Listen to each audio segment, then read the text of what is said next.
things there? Is that what you're doing? No, I was making sure I hit record and I got our lesson plan, and I try to keep everything nice and linear.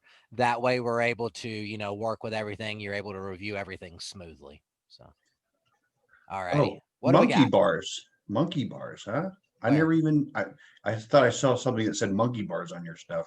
Oh, yeah. Yeah. I use monkey bars as well on certain things. Uh, hmm Yeah, Interesting. on my setup here, you'll see everything from monkey bars to I actually use a guppy when I'm doing long-term trend, and Uh, this is something that is short-term investors versus long-term investors, and I expand that over a 5-year time frame using monthly aggregation, which uh, allows me to determine, okay, are we looking at an influx or a deflux in cash flow?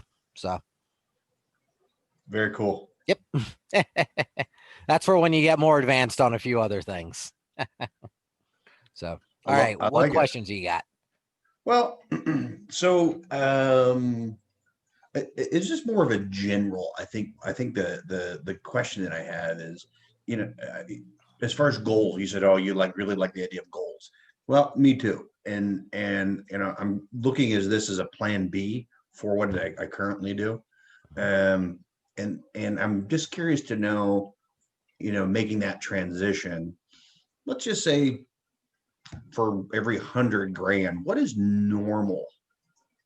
I know you're going to say it's difficult, but for every 100 grand somebody has, and they were utilizing it in this fashion to basically, turn it into something every single month. So 100 grand utilization. That's gonna come down to one really key factor is how risky is the person and Right. how busy of a plate can they handle. You seem like someone that's been around business long enough to know that you have some people that can only handle a task, a task, a task. Then you have other people that they can do 3 tasks here and 4 tasks over here. It's the same thing with trading. So if you're just utilizing futures and you're just necessarily day trading, then realistically, let's say you trade first hour of the day, you're getting about 5 trades a day on 5 contracts. It's not outlandish to suspect somebody to run about 3 to 5,000 a day if they're doing that. Now, if you have someone like me that you're running futures, options, scalping Right. options, all of that, um, I I got a buddy of mine that I still don't know how he does it, but when we looked at his numbers, he was averaging 10K a day last year on that one, and that was really good. Now, obviously, that wasn't 10K every single day. That was okay, 20,000 here, then a down drop, I and get it. yeah. I get it. But it's interesting. So let's just say for every multiple of 100, you're saying it's decent to say five, a few thousand a day. Yeah, a few thousand a day is not outlandish. Even Rose the other day, when she was distracted with some stuff, she put on 2 contracts, let her trend run out on there on a single ES and made a grand. It's Okay. the Okay. thing about it is growing up, given that we didn't exactly come from silver spoons, I'll put it that way. The idea of being able to even process and gain that type of capital that quick is a foreign concept, you know, overall. Now, as you work in it and as you do it more, you understand money more, you realize that yes, it is feasible. But for people that they're, a minimum wage or maybe even they're at 15 bucks an hour, still they get $1,000 every 2 weeks. So, the idea Well, of the money is different. so I have not been using all of what it is that I have available to me in the last year, but I've been positive every single month. And it's not that I'm trying to say I need to have this much. I'm more interested in understanding the system, the in, the out. It's the process.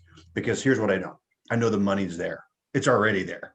It's just I need to be able to look at it and say in a very elementary way, like you might say in, out, done. And that's it. That's That's it. what I like to do is set up a process that it's as binary can be. The answer is either yes or no. There's no Yep. maybes. I don't do maybes. Say Right. maybes for ice cream and dinner. When it comes to trading, it either is an opportunity or it is not an opportunity. That's Right. all there is to it. And that's what I'm going to teach you in this. Fine. I got the money sitting over here. I want to be able to use it, and I'm too young to be using IRA money to live off of. So, like you're way too young to be living off. Yeah. I got in a conversation with that the other day from someone at the shop. That was funny. And unless you did a 72T, but I don't think you'd want to do that. No, I wouldn't run through any of that. And actually, I just keep maxing mine out. That's all I do. I mean, I throw in the 5,500 and okay, and then I keep secondaries elsewhere and other investments. So, I don't know if the diabetes hits me hard enough and I lose my legs, and my arms and I can't trade anymore. Got to do something. So we'll figure it out. Under wrap, you have that. You have that in pretty good shape. Yeah.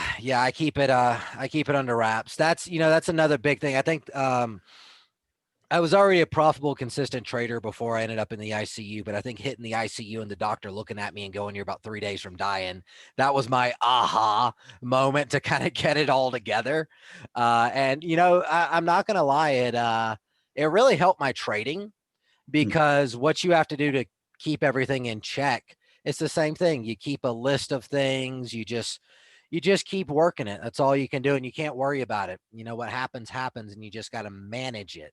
Management and accountability is the big, big thing when it comes to trading and to any medical conditions and business in general.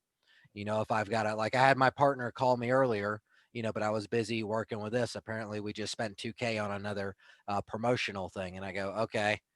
I was like, well, when are we going to do it? He goes, I already did it. I went, okay, let me know next time. I don't just let me know, keep me in the loop. So it's one of those things. What kind of business is it? Outdoors, recreation, outdoors, hunting, fishing, all that stuff. So, yeah, he went and bought a 50 cal rifle. Well, the thing is we sold 15 of them in the last 8 days and with no, just on paper. So now we picked one up for people to feel and touch.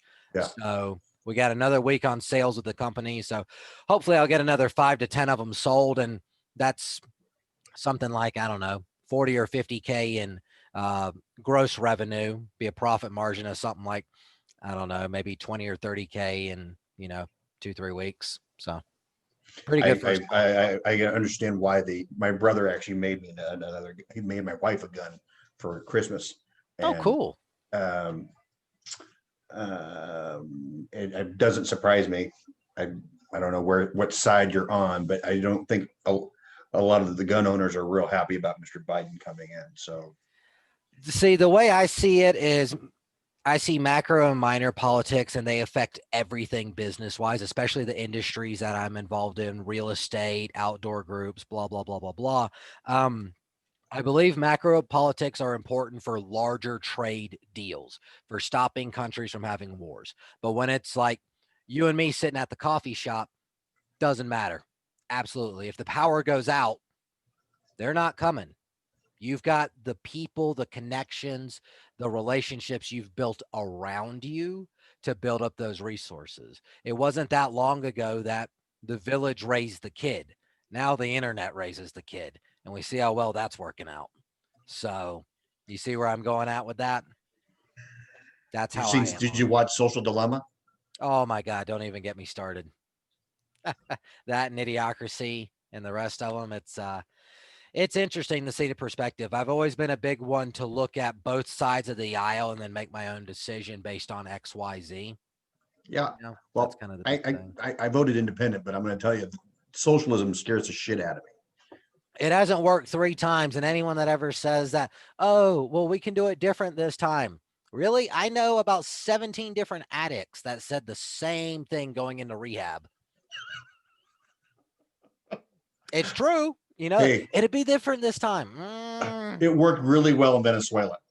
Oh, I mean, look at it. As long as you were on top, you were good. And as long as you didn't pull a Clinton and shoot yourself in the back of the head, you're fine.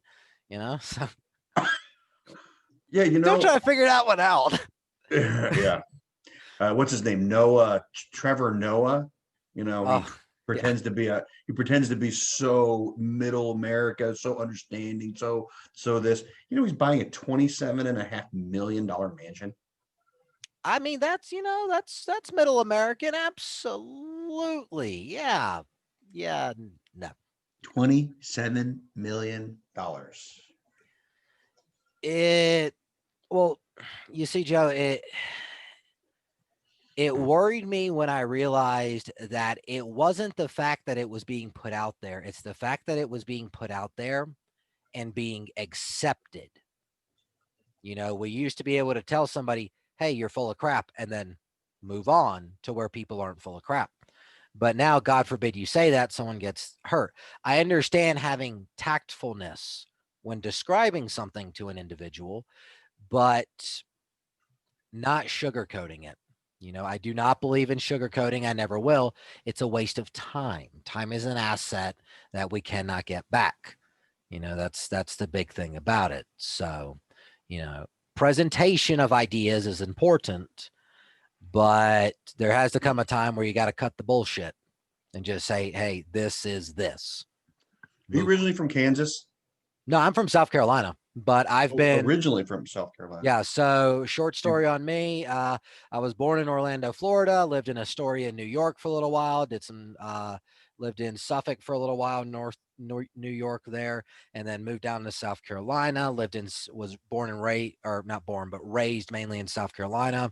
Did my universities in Southern Georgia and in Kansas.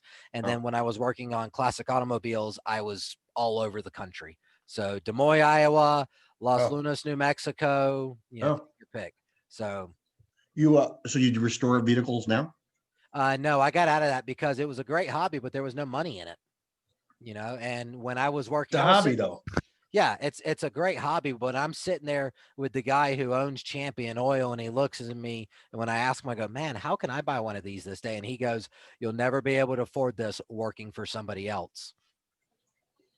That really hits it home, and that's what kind of really spiraled me into Eureka. deeper trading. So, yeah, but I owned a McLaren for a little while there. It was the 4C, and that thing was a pile of crap. I was just watching something about McLaren the other day. It was a pile of crap. I mean, it's cool, but it was a pile of That's crap. what the guy said. He's owned 4 of them. He says, "What a piece of shit." It's piece of shit. It really was. The switches and the main computer for the engine are what tend to go bad. When I get into another one, I'm probably going to go with like a DB5 Aston Martin or a DB7, good classic. I'm a classics guy, so I'll go something like that. But I was actually pricing out Murcielago, 2-year-old Murcielago before, and I was thoroughly surprised that their investment value has gone down. There's actually an investment firm, an asset firm that you can buy shares in a high priority car. And let's say they got 200 people. Okay. So you got 200 shares of that car. And then as that car inflates in value, you can choose at some point in time to cash in your shares to them, which is really interesting. So that was, yeah. We were in Monte Carlo a few years ago, and we turned around. You been to Monte Carlo before? Haven't yet, but I got a buddy over there, and I got a buddy in Cyprus, and they keep trying to get me to come over. I'm like, there's kind of a COVID thing going on, so I can't make it just yet. So and we turn around, and this beautiful Bugatti pulls up, and we're like, old Bugatti, new Bugatti. I think it was pretty new. One of the newer ones, the Chiron. I've never owned one. I don't know, but it definitely made a statement, man. So take your brain, pour it into my head, because actually one of the things we actually would like to do is, my business is good now, but I would like to lead the state. Yeah. I think that's good. If you don't mind me asking, what sector is the business in? What I do? Mm-hmm. Why would I care if you'd know? You said it so hesitant. You said we were like so hesitant when you said that. I get people that there's a local guy here. He's the owner of one of the largest plumbing sections. He basically did the plumbing for Mall of America. And he Oh, doesn't like people knowing that because he tries to stay really low key on yeah, things. I Some get it. people are kind of odd on it. When people Yeah. ask me what I do, depending on who it is, I'm a dentist. So You're a dentist? yeah, I ask when people go, "What do you do for a living?" I'm a dentist. So because they'll always ask you, "Hey, what's this stock? What's that stock?" So I go, "I'm a dentist." Nobody, very seldomly do you run into another dentist. Hey, So could you look at my teeth? yeah, right. Yeah. It's like, oh yeah, should I brush twice a day? No, 3 times a day. Your breath stinks. Quit you. Floss, Yeah, floss, extra floss. floss. No, I do financial planning. See, I think that's interesting because I'm opening up a hedge fund and I got to go for my Series 65 and my Series 3 here in a couple weeks. So Yep, that's I gonna am. I have my 65 down. it's is the 65 test as hard as they say it is? It's written by attorneys. Legal language. Got it. Yeah, because I've been going through the review books. I'm like, wow, this is almost dry as Benjamin Graham, but all right, Yeah. that works. Okay, so So, dude, I mean, whatever we need to do, I really would like to. I've got. I'm going to say I've got a good solid year. Okay, so I'm not trying to rush it. I'm not in any hurry. I don't have to do something, but I want to. I traded a couple contracts today, and it was up. I like it. That's why I keep on coming back to it. I need to. and that's what Uh, so I mean, I was over here trading. We didn't have too much in the US markets with everything, but I was over here trading the euro futures because of okay, everything going on with Markle and with that bombing in Madrid. uh-huh. So we had some effects here in the euro. So I was playing the euro today as well. So we're going to get you into where you're playing futures contracts and currencies on it, and it all uses the same method. Okay. And the biggest thing I can say on this is you have to understand that we are not trading charts. We are Okay. trading people overall. Are you familiar with the tulip craze of the 1600s? So it's the same idea. The actual thing doesn't necessarily matter. It's how people are perceiving what is occurring. We are reading those reactions, and being that they have reacted in that manner before, we can then engage with high probability that they will do XYZ manner again, and they're willing to do business at these specific areas. That so being true, we can go into this with okay, this is my acquisition cost. This is where I plan on exiting. Is it worth it? If yes, we get into it. If no, we wait for the next opportunity. Everything is absolutely measurable. When we are day trading overall, we primarily look for these trades to last anywhere from 5 to 15 minutes in a standard medium pace day trade. For a longer trade on that aspect, we're looking somewhere around 30 minutes to an hour. Now, if you're wanting to split it up into an aspect of these are my intraday trades and these are my longer term trending trades, i.e., November to December, when trading the futures market, we must keep in mind maintenance margin. Now, when you're working with maintenance margin, this is set by the CME overall. With Mhm. that being true, certain brokers will require a premium on top of that margin. Right now, with ES, if you wanted to hold a contract overnight, it would cost you 17,300. Would have to be in the account set aside per contract. Yeah. So Is that all you trade? Are the big boys or the little boys? Which ones are you trading? I trade everything. The way I like to do it is Damn you. when I'm giving examples, Yeah. I do the micros. Yeah. When I'm just on my own and I can really focus, that's Okay. when I do the larger allocation overall. Because let's be honest, if you've got a room of 50 people, are you going to throw on $100,000 trade? When you're being asked questions over here, doing this, people want you to check, it gets to a point of where, okay, let's be smart with our money on this. So I'll throw on a Johnny 5 lot of micros and I'll make $25 a tick, Got it. and just keep it, or I mean, not 25. I'll make 625 a tick, which equals $25 a point. So it's a half size of a full contract. So On let's say on I the get on the S&P. on the ES. Yep. So be careful when you mention S&P and ES.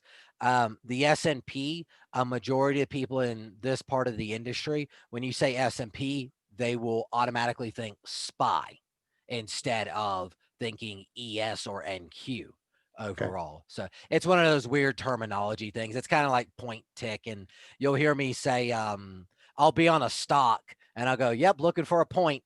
And only the futures people know what I'm talking about is that I'm looking for a dollar move, but the stock people have no idea what the hell I'm talking about. So it's one Got of it. those things. Can you do me a favor? Can you send me a picture of your McLaren that you had? I don't have it anymore, but here I can pull it up real quick. Okay.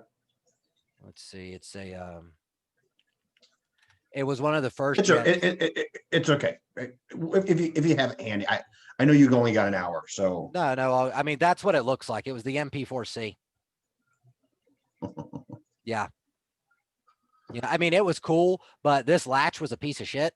And then in the back end here, the brain that controls that was what would go bad. If you ever left it out in the weather, the seals right in there, it would fry the board in it.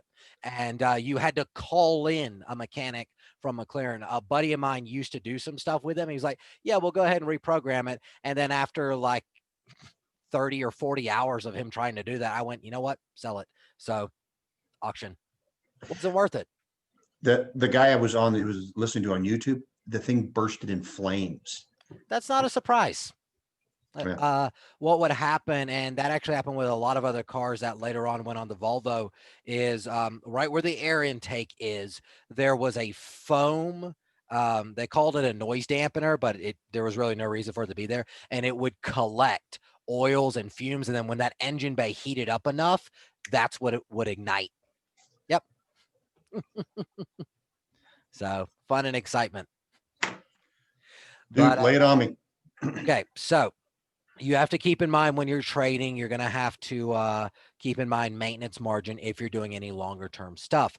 If the trade is closed before the end of business that day, 4:00 market time, then you do not have to pay maintenance margin. You utilize what is day trade margin. For the micros, this is typically $50 in margin per contract. And for the full size, it is typically $500 per contract, something to keep in mind. Okay. Now we'll get into why that's important here in a bit. Okay, so we have the idea of this is the size I want to trade and that I'm wanting to do the day trade. Given your specific personality overall, do you feel that you would be wanting to work trades that are going from 5 minutes to 15 minutes or trades that are going for 15 minutes to 30 minutes to an hour? What do you feel is more so up your alley as an individual? 5 to 15 or 30 minutes to an hour. Is that what you said? Mm-hmm. Kind of like both. That's fine. I would start you off with the 5 to 15. And the reason behind that is those initial jitters. I don't want you having a heart attack sitting there looking at it going, oh my God, I'm up 5 points. That's blah, blah, blah amount of money.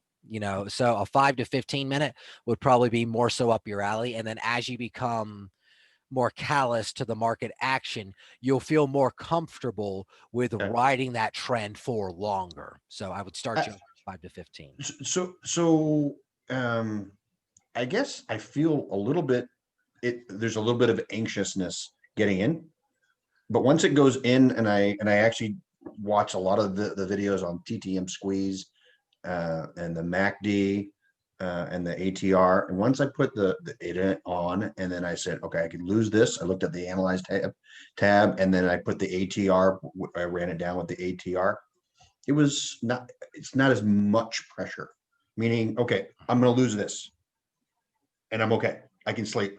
I'm not gambling with mortgage money, as an example. as I So know. that's a great way of putting it. And a lot of people have an issue with accepting that, oh man, I can make 500, but oh God, I don't want to lose 130. You lose 130 going to the movies, you know, two people, popcorn, drinks, and a matinee. I mean, come on. Yeah, it's $100 nowadays. So God, I remember when it was what, $8, but still. Anyway. So I remember when movies were $3. last $3 movie I went to was a drive-in in North Carolina. So my daily driver is a 65 C10. I built myself all the way through, and that was always my movie truck was going in. So Cool. all righty. So now that we know that that's the time frame we're working with primarily. So we're going 5 to 15, is that what we're 5 going to to focus 15. on? 5 Okay. to 15 is what we're going to focus on. Okay. And another way on the lessons aspect of it, we're going to have this theoretical lesson, and then I want us to have an in-market lesson as well. That way you can see live things. What you'll do is you'll take this information, you'll have it for a week, and then in a week we'll have a live session when you're ready. If you need 2 weeks, then you book it in 2 weeks, entirely up to you. But so the way we start these analytics is we come on every morning. Let's say we come on, it's Wednesday morning. We go, okay, Wednesday morning, what is my morning prep? The first thing we do is we bring the chart up to the 1 year, 1 day time frame. You're going to go to your drawing tools right here. You're going to come to drawing tools and you're going to grab your Fibonacci. Now, if you are not using Thinkorswim, you will have to find where your specific Fibonacci retracement tool is. I am. You're using Thinkorswim? Yeah, I've got Tastyworks. I opened up Trade-Ovate because Signet was talking so highly of them. So I just opened one of those too. I know you use Bookmap, but yeah, Oh no, I use Infinity for that. So here's a quickie I did on the MES earlier when I was just fiddling around. But I use Infinity Futures by Transact because there's no middleman. It's just straight. I send it to them. It goes to the exchange. When you use Trade-Ovate, Trade-Ovate has a middleman. Trade-Ovate is the middleman. So I like my stuff to be direct. But what's it called? Infinity Futures. I guess this is being recorded, so I guess I didn't really need to ask you that, did I? Yeah, all good, man. Train of thought. There we go. Okay, I had to get my train of thought back. Okay, so when you grab your Fibonacci tool, you're going to come over here and you're going to go from the highest high to the lowest low overall. Okay. That's the measurement you use. Before you do that, make sure that your candles are on Heikin-Ashi candles. I believe we discussed that before, but I just like to reiterate it overall. Do you know how to edit those candles? Just making sure. When you say edit the colors? No, change it to Heikin-Ashi. Yes, to the right. I just like to read. Yep. All right. So we go from the highest high to the lowest low on the 1 year, 1 day time frame. There we go. There we go. Bring it down. Now. So this is a day. This is a year. I'm sorry, the day chart though, right? Mm-hmm. This is 1 year. Each aggregation is a day. Okay. When we bring our chart up here, we're able to see what is our relative space. Where are we looking to move things? Now, the market moves in cycles overall. That so being true, the cycles we are looking for consist of when we break the 100, we look to go to the 113.6 as our gas station, and then our final destination is 1272. Okay. If you pull up your chart and you happen to see that, oh, we've made a little bit of movement, but we definitely have not completed a cycle. We need to pull that down to our area. We can see here that, okay, this is the last time we saw some real resistance. We broke out and now we're at the 113. So we know that the people who are reading this, their participation is at these specified areas. So the map they're using is scaled on this. Once we have price make its way up to the 127.2, that is considered the completion of a cycle. At which point in time, you would then take the 100 and bring it up to that area. And thus the cycle starts again.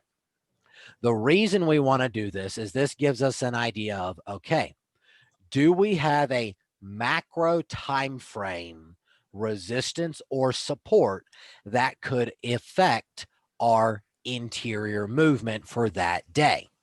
If yes, then that becomes our primary support or resistance. If no, let's say hypothetically we're somewhere, in the middle here, then we do not worry about it. That just ends up being our macro levels, and then we start working on the closer time frame interior levels. Do you have any questions on that? So I would ask, is there something that you can direct me towards to help understand how to, where and how to place the fibs? Because as long as I've been effing around with it, it's still confusing for me. So the best way to work with it is, one, I never put a Fibonacci below a 6-month time frame. 99.9 of them are on a 1 year, 1 day. That's the only time a fib gets put on my chart, is a 1 year, 1 day. Once you have it up there, you don't touch it until the cycle is complete. Okay. The second part of it is all you have to do, again, is highest high to lowest low. Yep. And you just look and you go, okay, are people reacting at those levels? If yes, then you have it on the right time frame. You have it on the right levels. If no, then you do not have it mapped to the same regions that the rest of the market has it mapped. So it's either a true or false on there. Keeps it simple. Okay. Right now, the cycle is at 9:02. So October? It was October. Yeah, October 2nd. Had to think for a second there. So 9.2 is where that 100 should go. And our lowest low was back here in March at 21.74. So that's where your current level is. Any level you draw on the ES does have precedent on the MES timeframes. They are algorithmically synced. So the best thing you can do is do all of your analytics on the ES, but if you're wanting to play micros, then just play the micro. Very seldomly is there anything more than a 1 tick difference, and there's not even that most of the time. So, okay. So we have that. Once we have completed our analytic here, we look to see, given our TTM squeeze at the lower, where are we in retrospect? Do we have a squeeze that is on? Are we bullish? Are we bearish? If squeeze is on a macro time frame, we look for that information to last for a precedent of 5 to 8 bars, or 1 to 2 weeks overall of bullishness or bearishness. Okay. Now, as you drop yourself through the time frames, that distance stays the same. If we see we have a squeeze on the hourly, then we suspect bullishness for 5 to 8 bars, or typically that session, barring a large catalytic event that could subdue that pressure, i.e. FOMC meeting minutes, i.e. somebody gets assassinated, i.e. something bad happens, oil report, etc., etc. Now, on a quick side note, I will send you the link to this, but the news source that we use here is Financial Juice. It is free. This will get you started, but what this allows you to do is see, okay, these are all of the important reports that are coming up. If they are part of our session and have a red or orange, they are very important. These tend to, once again, be FOMC meeting minutes, the U.S. crude oil report, non-farm payroll, etc. You're able to log on in the morning and go, okay, my price action is here. These are my news events at my specified time. I need to make sure that I am either in or out of a trade by XYZ time. Pretty clear? Yep. Awesome. All righty. Now, once we have ourselves established on the hourly, the only other tool that I utilize on these time frames is a 10 and a 50 EMA. So that 10 and a 50, that's what I keep over on this one. I use a 10, That's all, huh? I use a 10, a 50, and the TTM. That is absolutely it. These boxes, Yeah. this is called a Darvis box, and it's pretty much because I'm lazy. What You this said that does, last time. What the hell is a dark? Where is that? Okay, go ahead. so Darvis was a guy that dealt with currencies on more than anything, but what this does is this establishes supply and demand zones. It's the easy way of going, okay, price is chopping. This is what it's chopping between. When price gets out of that area, then I take action. Remember, we can only take action one of three ways. So we go here. I grab my doodle. If price is 60% or greater above our designated area, then we look to enter long. If price is 60% or better below our designated area, we go short. If neither is true and we see price testing, but the commitment to the break is not there, we look for this to reverse and push its way up to this area. Our entry on this is Mhm. the green candle close, and our target profit is the top of that channel. This Oh is what is shit. known as a channel trade. So it's as simple as I have my box. I Yep. see the stock is doing this. It could not break. They tried to push it lower. It could not break. Now it's going back up. You enter here. You exit here. Got it. Nothing more, nothing less. Is this an hour time frame, or does it matter? Doesn't matter. This one is on specifically a 5-minute Okay. time frame, There and you it can is. actually see how well that one worked out. So that one would have netted you realistically. Let's say you got in late at, I don't know, 38. What's it at?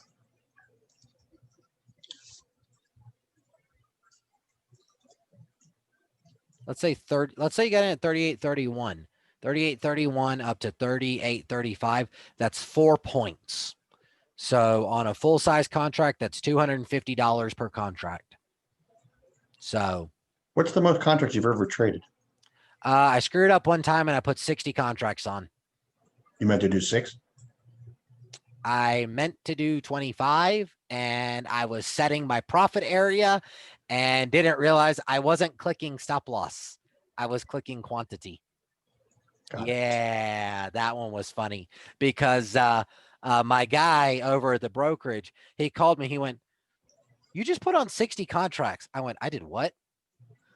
So that's when I quit. And I mean, it was within like 30 seconds of me putting the order in because we can see when people are putting orders on, and I became a big bubble.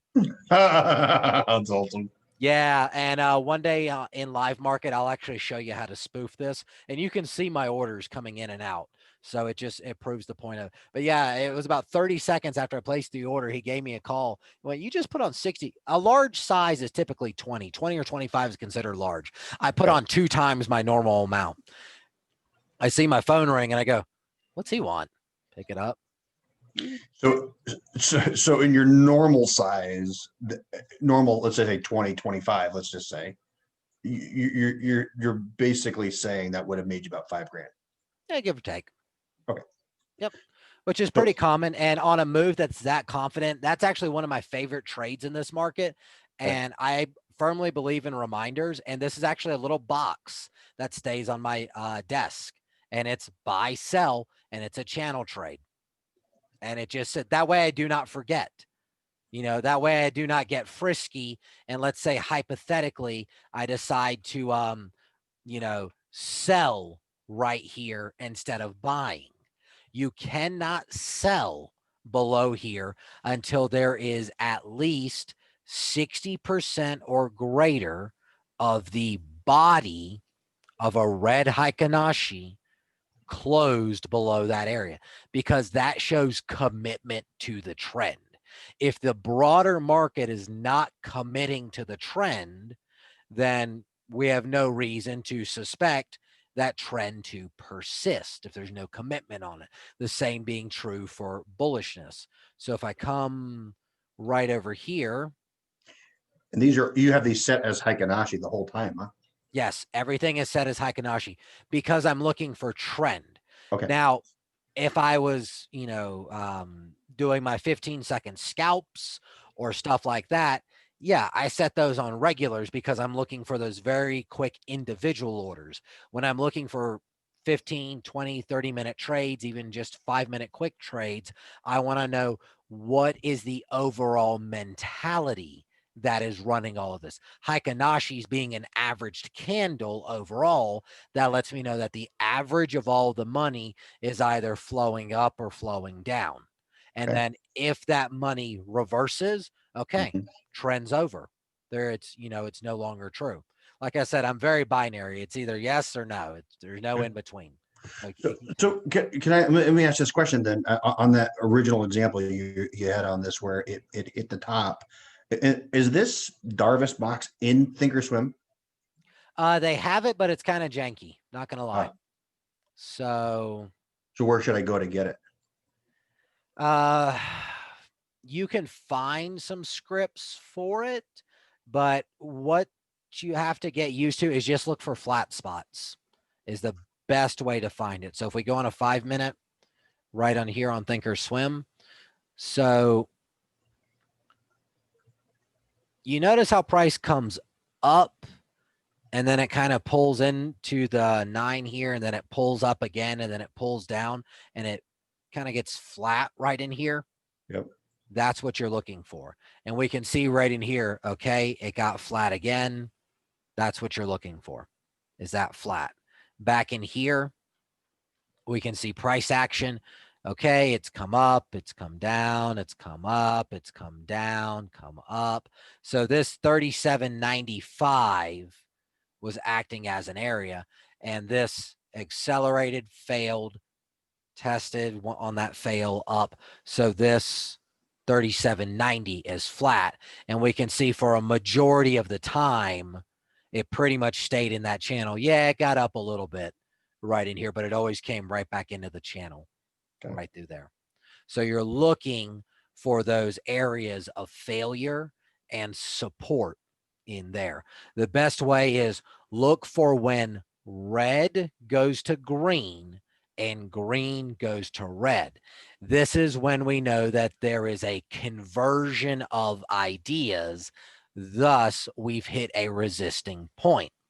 The great part about using this price line tool right here is that when you draw that line, it will extend it to forever on the chart.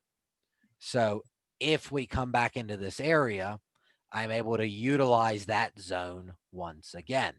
You can also right click, extend to the left to see if it is being validated by anything else. Where there was Very supported resistance in the past. exactly. A lot of people try to get fancy Okay. about this. No point being fancy. You want to be fancy? Put on some glitter, go over to Provincetown in Rhode Island, get you a nice job there on that. This is a business when it comes to it.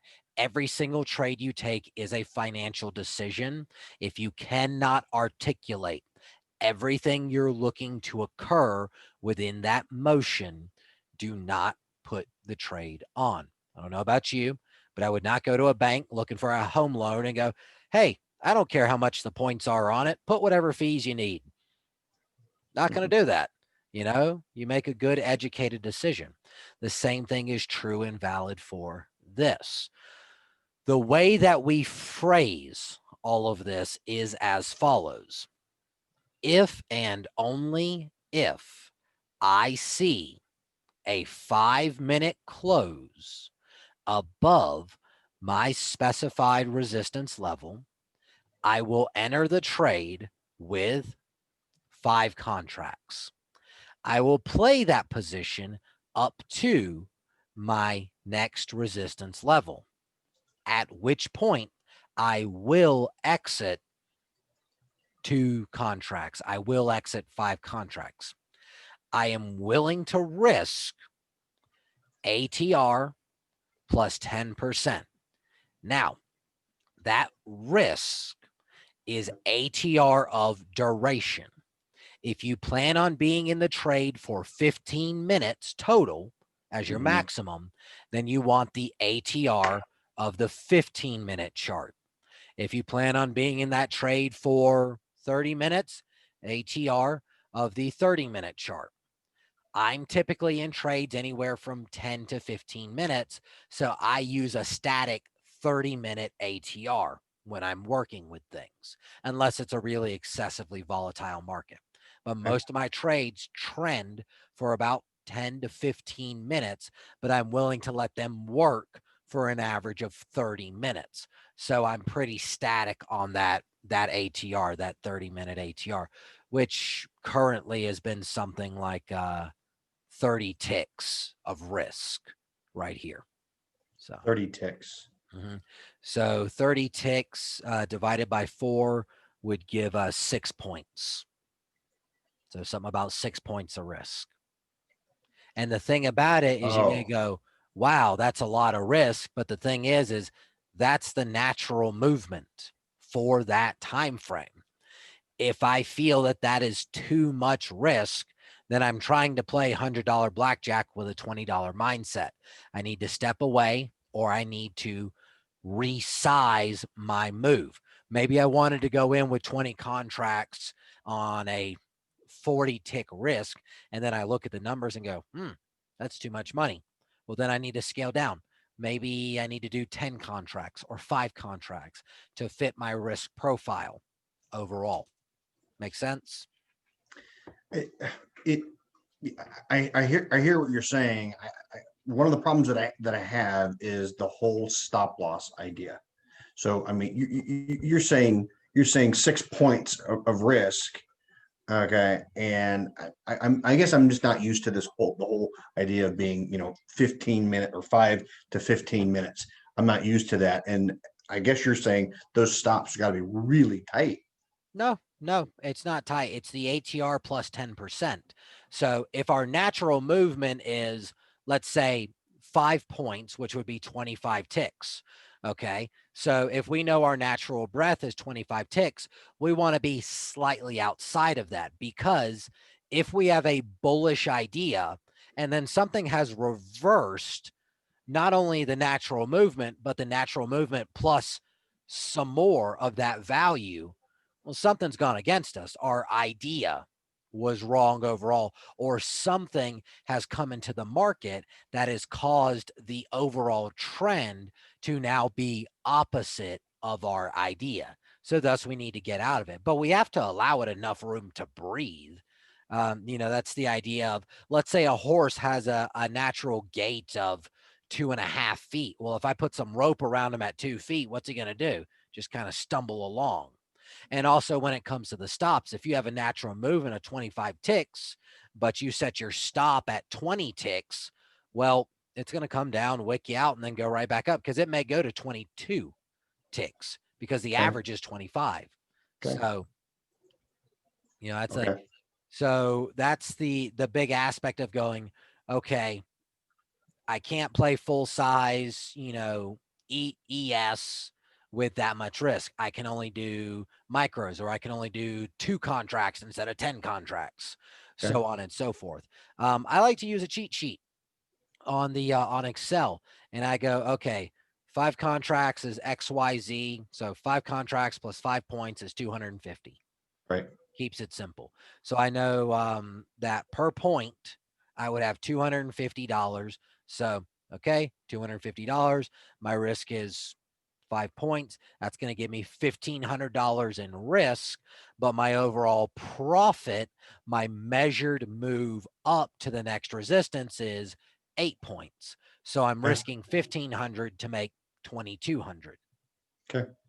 So that's how that setup is. When you're running with trend, it makes it a lot easier to just put it on and walk away. And to become callous to this specific thing, I want you to try out on paper what is known as the cut and reverse drill. What this is that you pull up whatever chart, you put together your thesis, and then you enter your thesis. But the thing is you do not have a stop in play. You have a time condition in play. And you state, I believe if we break this area, we will trend for 15 minutes. In 15 minutes, I will come back to my position, and then I will make the decision to either add more, stay in the trade with the same amount, or cut the position. Okay. And what this does is this begins to build callousness to the overall market movement. So you don't start going, oh God, we're going small. Oh God, we came back up. You do not get into that kind of a mindset overall. Do you not put physical stops in there?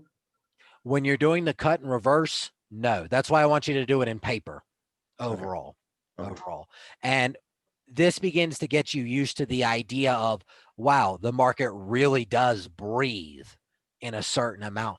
And wow, even though we wicked below our level, it was only a probe of that area. There was no real commitment. Now, what some people do when they're first starting out is they'll actually just come in and they'll create an alert at that area.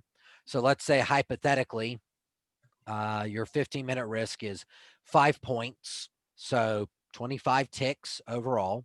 So you'll come over here and you'll set it 5 points lower. So 43 minus 5 is 38. So I would set an alert right here. And then if that alert went off, then boom, you're out of the trade. And then the same thing is, let's say you wanted to trend for 15 minutes, then you go, okay, 15 minutes or 38.60. You would set your alert at or above 38.60. There you go. Where the previous high was. Exactly. Wherever the previous high was. So here, the previous high was 38.52. So you could move it down to that previous high right there. We're just trying to do the channel. So if you're doing, it depends on what strategy you're setting up. If you're setting up a channel, then you go, okay, I'm willing to let this channel work for 15 minutes. Okay. If you're setting up okay, I see the squeeze has fired and I want on a 5-minute time frame, then I want 25 minutes minimum of movement. So I'm willing to let this trade work for 25 minutes. So you allow that trend to persist for 25 minutes. So is that part of the homework? Yes. You have to make that determination for what you're seeing on the chart.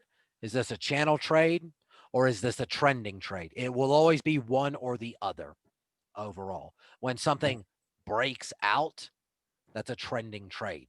If it's not breaking out, it's channeling. If it's not channeling, Got it. Breaking out. Okay. So explain the 60%.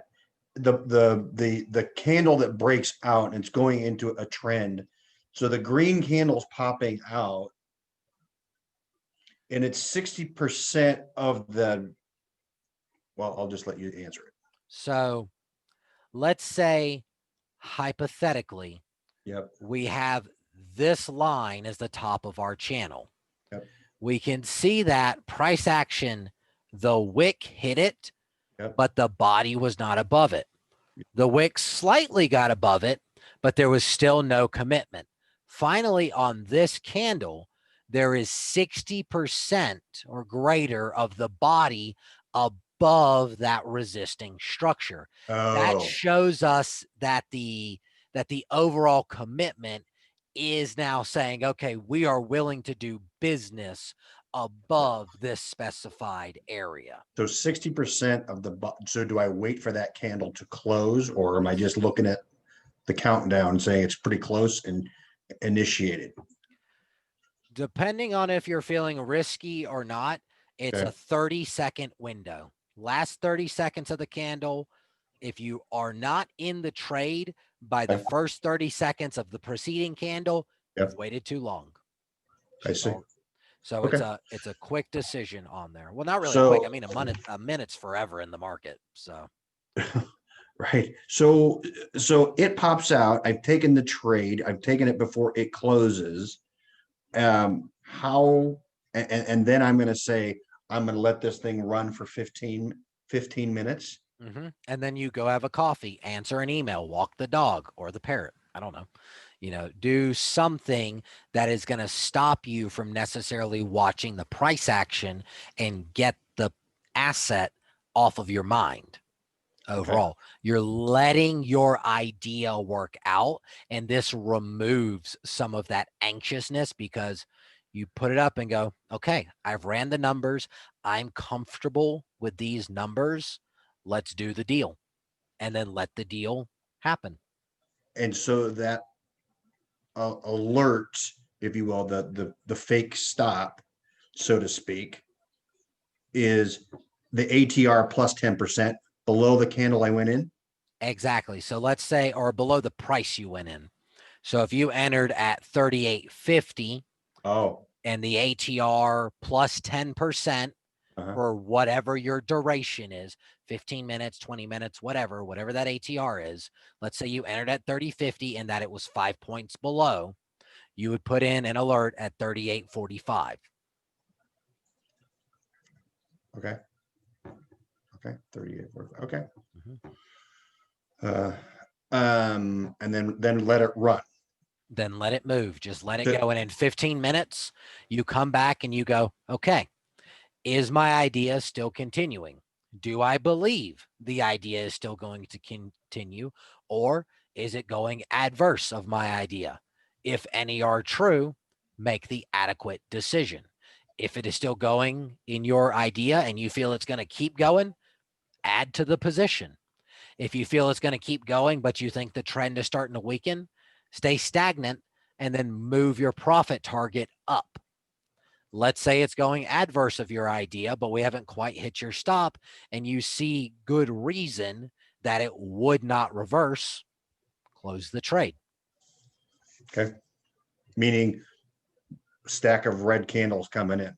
Yep. Basically, if you have a tsunami of red candles, so not necessarily any of that, but something kind of like this. Let's say you felt that this was going to move up like this. And then in 15 minutes, you came back and you saw this big monster of a candle. You go, well, that's adverse of my idea. Okay. Close the trade and then go, all right, do I want to re-enter for a downtrend? Do I want to stay flat? Or do I believe that in another 15 minutes, we're going to turn around? So in that 15 minutes, then I will enter for that trend. You see how it's a very binary decision of it's either this or this. There's no in between with it. We're able to make our determination of what is occurring, where's the highest probability of best entry and exit of the asset. We have our determination of, okay, I am capable of having this amount of size, but I am only going to size this amount based on the risk profile of that allocation. Do keep in mind that with any allocation, if the account is $10,000 or under, it is never more than 10% of account value per allocation of trade. So 10% to ES, 10% to NQ, 10% to oil, 10% to the euro, so on and so forth. As that account grows, for every $2,000 over that 10,000, so 10,000, 10%, 12,000, 9%, 50, or 14,000, 8%, so on and so forth till you get to 5%. That 5% stays static. So on $100,000, that would be nothing more than $5,000 per allocation, per asset on there. That's going to allow you as a newer trader to maintain your risk.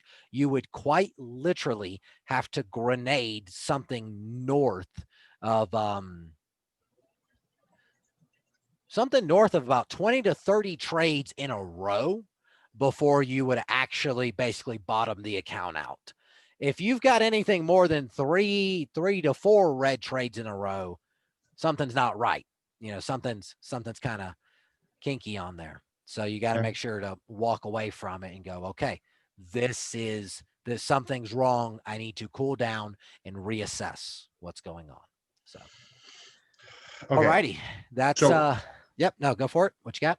the Darvas box is, you're saying I just got to look for flat areas. There's no, this is not, it's not a good one on, They whatchamacallit. have it, but I personally do not like the calculation. So they have the Darvis box here, but the way that it calculates things up, it's in these red and green lines.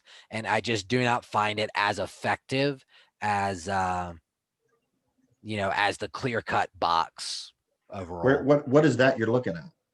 This is Infinity Futures. This is the charting for Infinity Futures.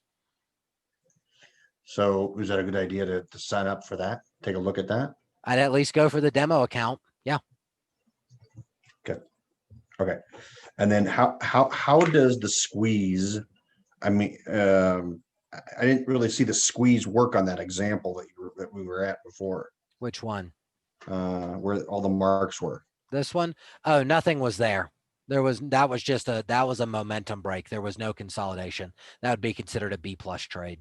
Channel trades tend to be B plus trades, and I typically go in with no more than half size. So if my normal's 20 to 25, I wouldn't go with anything more than 10.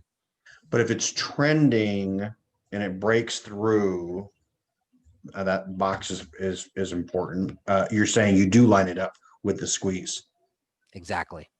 So if we're seeing a good solid trend and we're on the 15 mic right here, we can see that, okay, we did shoot out of a squeeze right here and we kept that trend persisting overall. And now we're getting into a bearish trade. So I'll probably end up shorting the ES here in a little bit. So once it breaks out of that box, once I see a red candle right in there below that box, I'll short this and I'll probably take profit at 38.30, 38.25. So How did you figure that destination? because of this old support right here, you have to go onto your chart and start looking for all of those areas. That's another piece of your homework, is to go on to the macro time frame, the 20-hour, and start looking, okay, where's my flat spots? Your flat spots, your conversion of ideas, that is your support and resistance, wherever you see those conversion of ideas. So if I'm trading in the 5, I should look at the 15. If you're trading in the 5, look at the hourly for macro support and resistance, and then the 5-minute is your trend to those areas.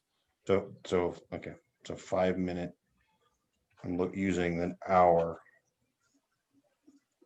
for the box size. For the box itself, yeah.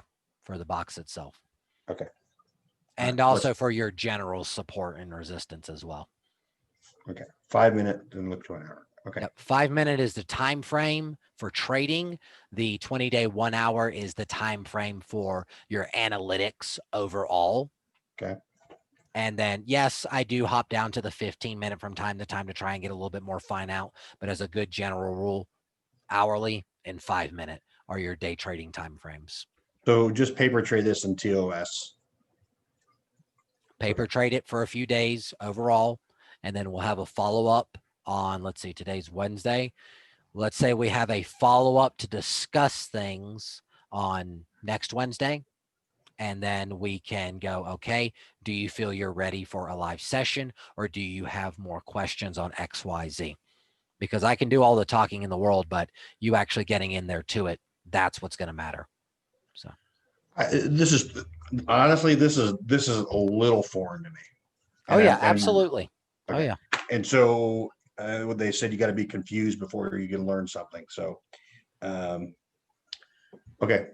So I get this recorded. I can rewatch it 8 times. Okay. And as soon as I get it uploaded and everything, I'll get it sent off to you, and No you'll be problem. able to watch it. So No problem. other than that, do you have any questions? No. So I should book another time in a week or so. Yes, just a follow-up appointment, not a lesson, but a follow-up appointment so that we can discuss everything that needs to be discussed. So how do I book the follow-up lesson? The same schedule appointment section there, you'll actually see a little node that says follow-up.